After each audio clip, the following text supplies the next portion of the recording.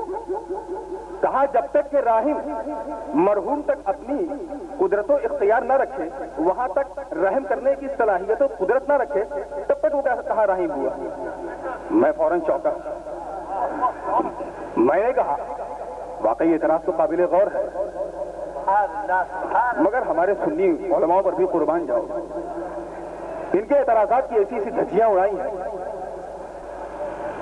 کہ ان کا بھی پتہ نہیں. کیا بات ہے؟ کہتے ہیں کہ صرف زندہ ہونے سے کام نہیں چلتا. میں نے اس کو بھی واضح کیا. صرف حالات کے جاننے سے کام نہیں چلتا. میں نے اس کو بھی واضح کیا. اور جب تیسرا اعتراض یہ کرتے ہیں کہ قدرت و اختیار ہو, مرحوم تک راحم کو اپنی رحمت پہنچانے کی قدرت بھی ہو اور اختیار بھی ہو. میں نے اس کو اس کے سامنے ایک مثال پیش کی. میں نے کہا سنو,